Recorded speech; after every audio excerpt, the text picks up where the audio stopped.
You are told you are being rescued, and the word is spoken like a blessing. Rescue from disgrace, from the street, from the whispers that have started to feel like a second weather system following you everywhere. The door closes behind you with a careful click, not a slam, because this place prides itself on gentleness, on order, on being the opposite of cruelty. A curtained hallway takes your name, your coat, your right to explain yourself, and gives you instead a timetable. Wake, wash, work, pray, eat, sleep, repeat.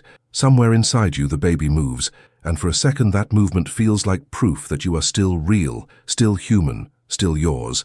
Then a woman in a clean apron tells you softly that you mustn't be dramatic, that you mustn't cling, that you mustn't talk too much about what's coming, because talk turns into stories, and stories turn into questions, and questions make trouble for everybody. This is the first lesson inside the rescue home. It is not here to save you from harm so much as to save everybody else from knowing you exist. In Britain, especially in the long shadow of Victorian morality and its afterlife, these homes grew out of a simple public fear, dressed up as public virtue. Respectability was treated like infrastructure. If it cracked, people believed the whole street would collapse. Unmarried motherhood, especially among working girls and servants, became a kind of infection in the imagination, a threat to family authority, to religious discipline, to the idea that society could be kept clean simply by keeping certain truths out of sight. So charity became a tool with two faces. On one side it offered shelter, food, and a promise of safety. On the other it demanded silence and obedience as the price of entry. The language surrounding these places was polished and reassuring: refuge, home, rescue, reform, care, because a nation cannot admit it is punishing women for being visible without destroying the story it tells itself about decency. And once the story is decency, the machinery can run without calling itself a machine. The machine begins before you arrive. It begins when the pregnancy becomes public, when a belly that cannot be hidden turns into a scandal that must be managed. Our parent, terrified of neighbors, an employer, worried about reputation, a parish figure, anxious about example, a local official, thinking in terms of cases, all of them nudged by the same invisible hand, the fear of being judged for failing to control a girl. The panic is moral, but its outcomes are practical. You are moved quietly away from school, away from work, away from familiar faces, because distance is the oldest form of censorship. In some towns, the arrangement is informal. An aunt in another county, a situation handled behind curtains. In others, it becomes institutional, a referral, a letter, a bed in a home that exists precisely to absorb girls like you, so the public square remains calm. You are told this is for your own good, and it might even feel like relief at first, because the outside world has become so hostile that any door that closes can feel like protection. But very quickly you learn the difference between shelter and control. The rules are not framed as punishment, they are framed as moral repair. Your body is treated as evidence of a failure, so your days become a kind of repayment. Work is central, not because labor is inherently wrong, but because labor in a rescue home is rarely about skill or opportunity. It is about discipline. It is about reshaping you into a person who will not embarrass anyone again. Scrubbing floors until your knees ache, laundering sheets until the steam fills your throat, ironing uniforms until your wrists ache, all of it presented as character building, all of it quietly teaching you that your worth is measured by how well you erase yourself. And as your body grows heavier, the environment grows narrower. The home is full of women, yet it is lonely, because the rules discourage intimacy. Too close, and you might share stories. Too honest, and you might realize you are not.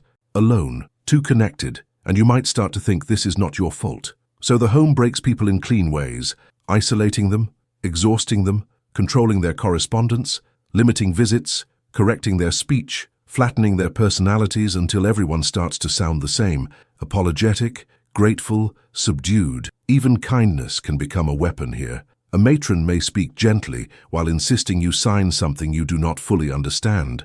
A nurse may smile while telling you not to hold your baby too long for your own sake. A chaplain may preach forgiveness while positioning your motherhood as sin that requires penitence. When you are frightened and young, these soft voices feel like authoritative truth, and that is how the home does what it truly exists to do. It separates your motherhood from your identity, so that the outcome, whatever the outcome is meant to be, can be achieved with minimal noise. Because society's deepest priority is not your healing, it is its own reputation. The rescue home is a pressure valve. It takes the heat out of scandal by absorbing the girl, and it takes the heat out of motherhood by turning it into something temporary, something that can be managed, redirected, renamed.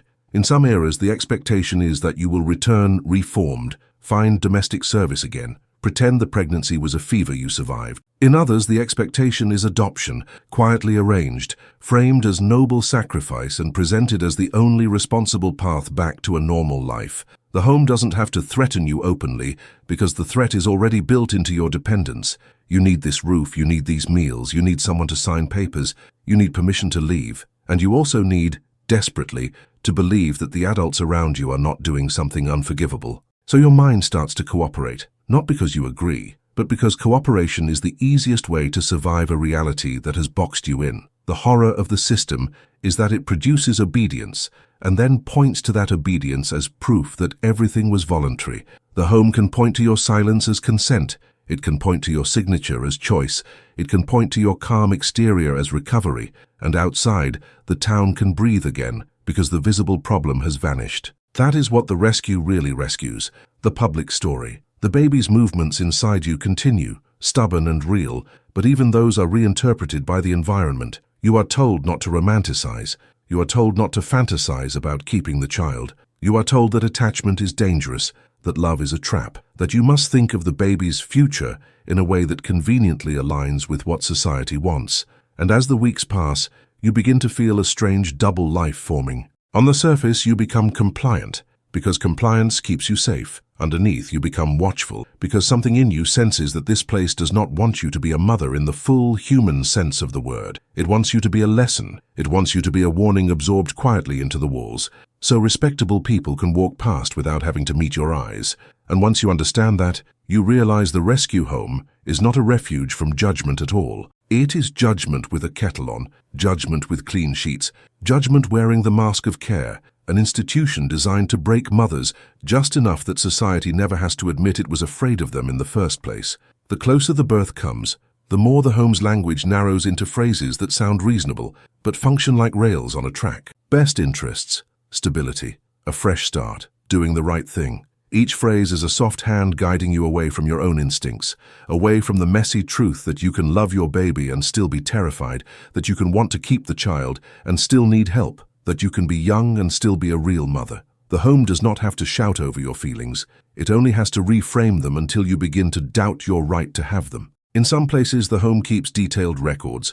In others, it keeps just enough to manage you and not enough to empower you. Either way, the paperwork becomes a second architecture around your life. You are turned into a case file with a problem to solve, not a person with a future to build. That file travels between desks, charity committees, parish officials, social workers in later decades, doctors, matrons, and every hand that touches it can tell itself they are part of a humane process. What they rarely acknowledge is that the process is shaped to minimize disruption to the outside world, not to maximize dignity for the woman inside. That is the key difference between care and containment. Care asks what you need. Containment asks what society needs from you. As labor begins, the home often performs its most delicate operation. It makes the birth feel like it belongs to the institution. You may be taken to a ward where you are one among many, each bed a reminder that your story is not unique. It is a pattern. Some women find comfort in that. Others feel it as a kind of doom, proof that the machine is well fed and well practiced. The staff may be rushed, kind, indifferent, or cruel in small ways that sting for life, but the structure remains the same. You are kept moving through the steps of the system. After the baby arrives, time becomes strangely unstable. The minutes of birth can feel like an eternity, yet the days after can feel like a theft, because the home is already counting down. You are allowed to hold the baby, but often under watch. You are allowed to feed, but with reminders not to bond too deeply. You are encouraged to rest. But rest is hard when you can hear your child breathing and know that breath might soon be somewhere else, tracked by another set of arms, another surname, another story. The institution will speak of placement, as if a human being can be placed like an object, as if love can be boxed and stored. And if you resist, if you cry, if you plead, the home can interpret your distress as proof you are unstable, proof you are exactly the kind of girl who needs guidance. This is one of the most brutal tricks of respectable systems. They use the pain they create as evidence that you are unfit, and then they use that judgment to justify more removal. It is psychological warfare, conducted in a tone of calm concern. In many cases, The real breaking point is not a single dramatic moment, but a sequence of small, controlled humiliations. You are asked questions in front of strangers. You are told you should be ashamed, but also told you must be grateful. You are praised for being brave, when what they mean is compliant. You are instructed to write letters to adoptive parents that sound cheerful and selfless, as if you are gifting a child rather than losing one. You are told that if you truly love the baby, you will let them go. That sentence, spoken gently, can destroy someone for decades because it twists love into a weapon against itself. It gives you a choice that is not a real choice. Keep the baby and be labeled selfish, or surrender the baby and be labeled noble. Both labels serve society. Neither label serves the reality of a frightened young mother who needs support, money, housing, childcare, and community. The system offers none of those as a primary solution because those would require a society to publicly accept unmarried mothers as human beings worthy of investment. It was easier, socially and financially, to relocate the problem into an institution, manage it quietly, and distribute the baby into a respectable home. That is why rescue is such an accurate word, but not in the way the institution intended. It rescued the public from having to confront its own cruelty, and once the baby is gone, the home begins its final phase, reintegration. This can be the coldest part, because it is where the institution tries to close the story neatly. You are returned to your family with an explanation designed to be convenient. You are placed into work, often domestic service, where your past is not mentioned. You are encouraged to forget, but forgetting is not a button you can press. What you can do, under pressure, is perform forgetting. You can learn to keep your face neutral when people talk about babies. You can laugh at jokes you hate. You can swallow grief until it becomes a dull ache that you carry into everything. That performance is how the system remains invisible. If the women who passed through rescue homes returned and screamed the truth in the street, the moral panic would have to examine itself. Instead, most returned to silence, because speaking would cost them the fragile acceptance they had fought to regain, and because the same social fear that pushed them into the home waits outside like a guard. Years later, when society begins to change, when language about rights, trauma, and institutional accountability becomes louder, some women try to reclaim the story that was stolen. They write letters, they ask for records, they attempt to trace names through archives built to obscure. They are often met with polite barriers: confidentiality, data protection, records not found, we cannot confirm. Those phrases can feel like the home's walls rebuilt in the present. And yet the act of asking itself is a form of resistance. It is a refusal to be a secret. That is why modern viewers are drawn to this subject. They recognize something universal in it, the way respectable systems can crush people without ever admitting they are crushing them, the way cruelty can be administered through rules, and the way an entire community can benefit from a suffering it refuses to witness. The title, Inside the Rescue Homes That Broke Mothers to Save Society's Reputation, lands because it tells the truth the system relied on everyone not saying out loud. It frames the institution not as a neutral shelter, but as a moral machine with a purpose, to keep shame contained and to keep the nation's self-image polished. And once you see that purpose clearly, the story stops being a period piece. It becomes a warning. Because whenever a society treats certain people as reputational risks, mothers, migrants, the poor, the mentally ill, the inconvenient, there will be someone offering a tidy solution that sounds like care. The question is whether we have learned to hear, beneath the respectable language, the quiet grinding of the same old machinery. The aftermath is where the rescue home's real work becomes visible, not in headlines, but in the way a life behaves when a central truth has been forced underground. A woman leaves the institution carrying a kind of official permission to re-enter society, but she is also carrying a wound that cannot be acknowledged without reopening the very scandal the system was built to prevent. This is why the homes were so effective. They didn't only manage bodies and births, they managed memory. They trained mothers to treat their own story as contraband. They taught them how to speak around the missing parts of their lives, how to answer questions without revealing anything, how to smile through anniversaries they were never allowed to mark. The social world outside helped because it preferred the illusion. Neighbors didn't ask, employers didn't ask, relatives learned quickly which topics caused a face to tighten and which details were safer left vague. In many communities, that silence was celebrated as tact, as British restraint, as the dignified way of handling private matters. But tact becomes a weapon when it is used to maintain injustice. A whole culture can be built around the idea that what isn't said cannot hurt, while the unsaid slowly consumes the people who carry it. That is the deeper cruelty of moral regimes. They don't only punish you once, they draft you into the punishment by making you participate in your own erasure. Even the language of moving on becomes a trap. Moving on suggests progress, and progress suggests you are stronger if you don't look back. So if you do look back, if you grieve, if you search, if you can't pretend, you begin to feel weak. This is how the rescue home survives in the mind long after you have physically left it. It becomes an inner matron, a voice that warns you not to be difficult, not to be emotional, not to be selfish. For many women, that voice shaped future relationships in ways that other people would never understand. Love felt dangerous because love once led to loss. Attachment felt risky because attachment was treated as a flaw. Trust became complicated because the people who were supposed to protect you had complied with a system that harmed you. Some women married and never told their husbands. Some had children later and carried the ache of a first child like a phantom limb, present even when invisible. Some avoided motherhood altogether because the very idea of it was haunted by coercion, and for those who did attempt to speak, the response often revealed that society's reputation was still being defended. They might be told years later that everyone did their best, that times were different, that the home provided food and safety, that without it things could have been worse. Those arguments are not entirely false, which is why they are so powerful. A system rarely needs to be wholly evil to do profound harm. It only needs to be arranged so that its kindness is conditional and its control is absolute. It can point to the roof it provided while ignoring the autonomy it took. It can cite the meals while dismissing the psychological mutilation. It can speak of saving babies while refusing to name what it did to mothers.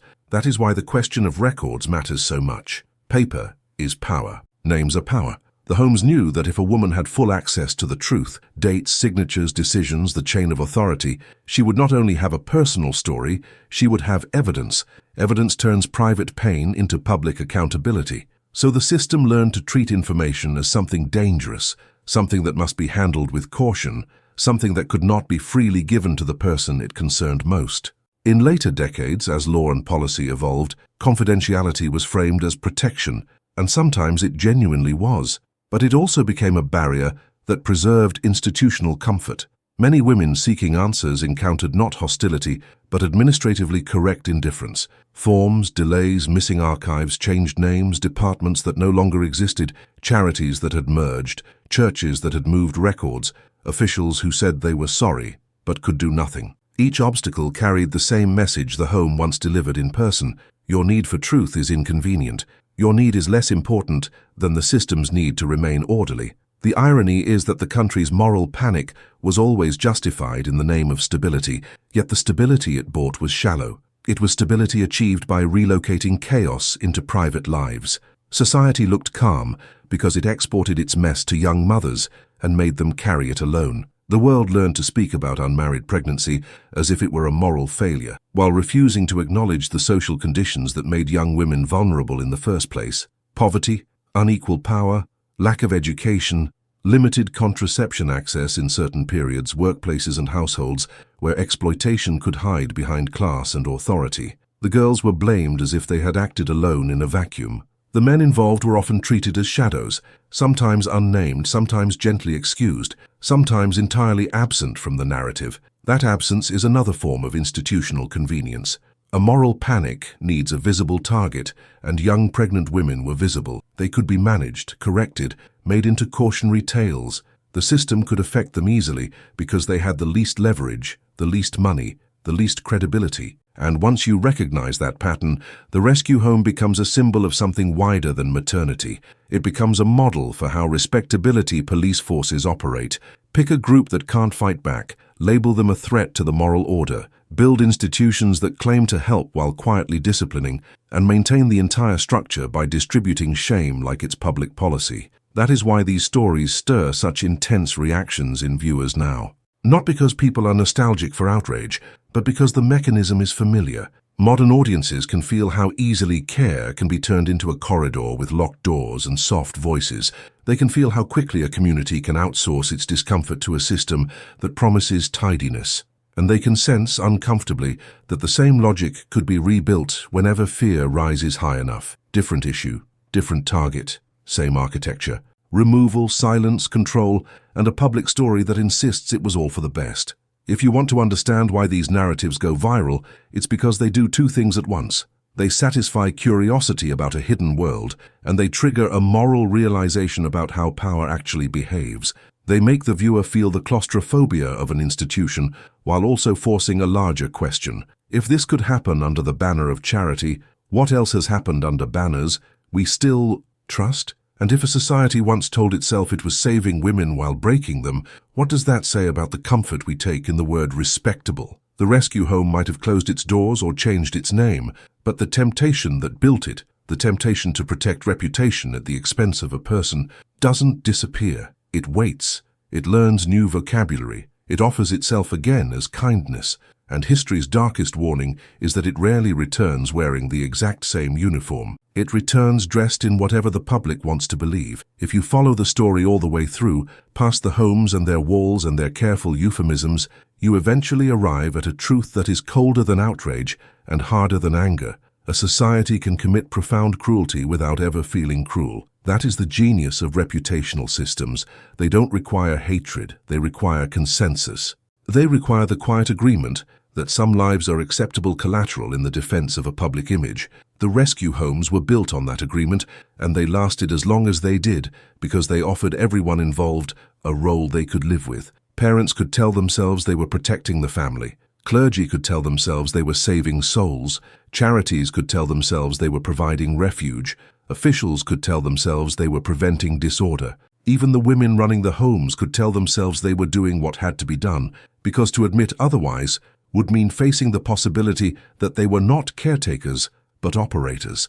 And the mothers inside, trapped between their own feelings and the penalties of defiance, were left with the most brutal task of all, to survive while everybody else maintained their moral comfort. That is why the aftermath is not simply a question of apology. An apology can acknowledge harm, but it cannot restore the years spent in silence, the child lost to a paper process, the identity altered by shame, the relationships damaged by secrecy. What the past can still offer, if it is handled correctly, is recognition. Recognition is not a sentimental gesture. It is a correction of the record. It is the refusal to let institutions write the final narrative about what they did. It is the act of naming the mechanism, not isolated mistakes, not unfortunate necessities, but a system designed to convert human beings into manageable problems. Once you name it, you can see its patterns elsewhere. You can see how often society uses language like rescue and protection to avoid admitting what it is really doing. Controlling visibility,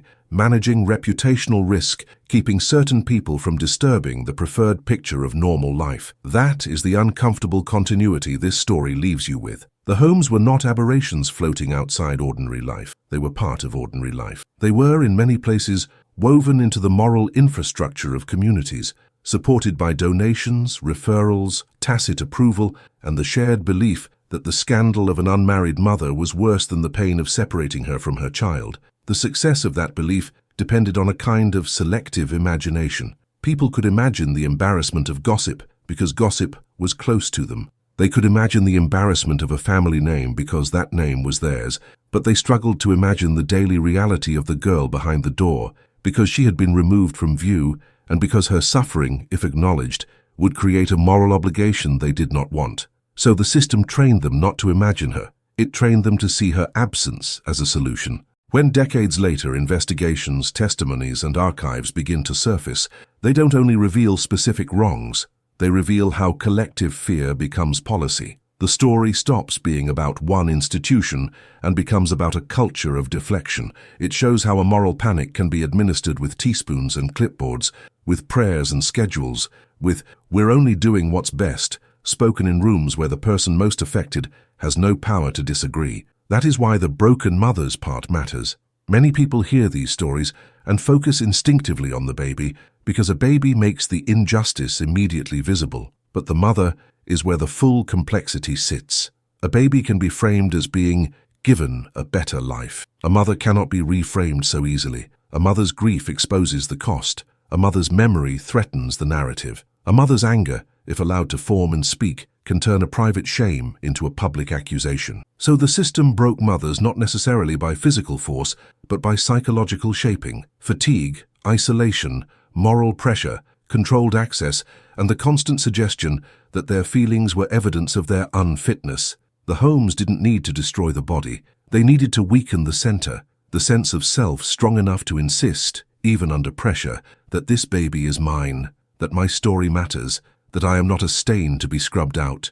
When that center is weakened, the rest becomes paperwork. That is why when modern audiences watch a story like this, the emotional peak often isn't the birth or the removal itself. It is the moment you realize how many adults cooperated to make it possible. The betrayal is structural. It is a betrayal not only by individuals but by the idea of a community. And yet, even in that bleakness, there is something worth holding on to, because history is not only the story of machines, it is also the story of the people who, despite machines, refused to disappear entirely. The women who later sought records, who spoke to journalists, who testified, who wrote, who formed groups, who insisted that their children deserved truth, did something the homes were built to prevent. They made the private public. They turned secrets into evidence. They forced the country to look at itself without the comforting filter of respectability. That act matters, not because it fixes everything, but because it breaks the spell that keeps these systems alive. Respectability relies on silence. Once you speak, its power weakens, and that is the final, sobering lesson hidden inside the phrase, to save society's reputation. Reputation is a thing society can choose to sacrifice. It is not a living being. It is not a child. It is not a mother. It is a story people tell about themselves. When a society chooses reputation over human beings, it is choosing a mirror over a life. The rescue homes existed because the mirror mattered more than the girl. They functioned because the community treated her pain as an acceptable cost. And the danger, the ongoing danger, is not that we might build the exact same institutions again, but that we might be tempted to make the same trade under different names. The safest way to prevent that is not to congratulate ourselves on being more modern. It is to stay suspicious of any system that promises social cleanliness by removing people from view, any form of help that requires silence as payment, any policy that frames dignity as a privilege granted only to those who behave correctly. Because the moment we stop being suspicious, the machinery has room to return. If you want to keep watching stories like this, not to consume suffering, but to recognize the patterns that produce it, then stay with this channel. Subscribe, because every retold story is one less secret the past gets to keep, and one more warning the present can't pretend it didn't hear.